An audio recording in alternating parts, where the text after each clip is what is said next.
So at the moment, we're getting an error where our enemies are being able to shoot themselves. Now, as an example of this in action, I'm just going to go to this enemy guy here. If I set it so that he can't move at all, he's just starting on the screen, of course he won't have the problem where he's shooting himself. If we just started playing here, he's just shooting away, that's grand. But if I was to, for example, create a duplicate of him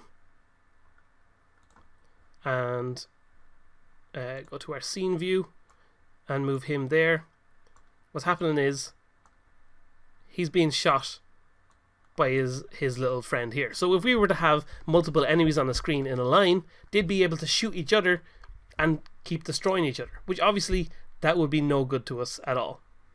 That's not what we want to be happening in our world. So what we're going to do to fix that is set it so that all our enemies, as well as their lasers, are on the same layer. They're on a specific enemy layer. And we're going to set the physics system in Unity to make sure that anything that's on the enemy layer won't be able to interact with anything else on the enemy layer.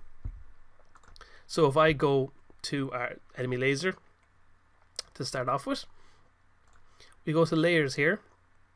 There's a few different layers in action, but they're not ones we want to use, so we're going to add a new layer that we're going to call, we'll just call it the enemy layer. We'll go back into the prefabs, that's where we were. Go to our enemy laser, and we're going to set that to the enemy layer. And then on our enemy ship in the game, we're going to set that to be on the enemy layer also. We'll change the children, that's fine, it doesn't really matter too much. One other thing we want to do while we're here, we might as well make our enemy ship be a prefab, because we're obviously going to want to reuse that in the future.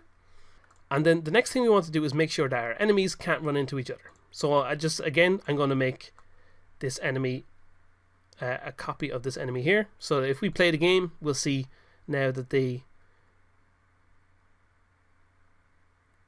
will shoot each other just like that. And one other thing that will happen is our enemies will also run into each other, which won't be very good. So if I just, as an example, take that first enemy and start giving him some movement speed, he'll go along and he'll run in, and whoa, that's not what we want going on either. So we don't want them to be able to interact with each other at all.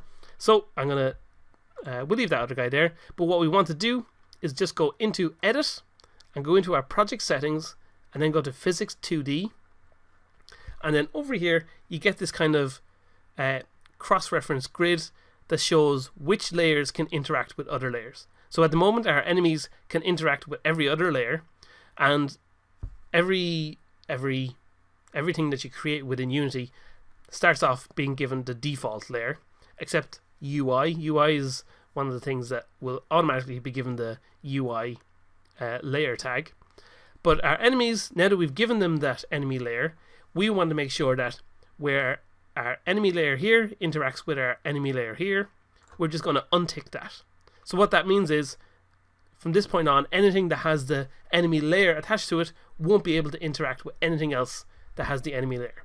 But our player will still be able to interact with that layer, because default and enemy here on the list are having the little tick beside it, which means that they're able to interact. So just as an example, if we go back to our player, we can see our player is set on the default layer. So now let's press play, and we should see that the lasers now from this enemy will go through this one. Just perfect, there's nothing being destroyed there. And if we go back to this enemy and give him some movement, there we go.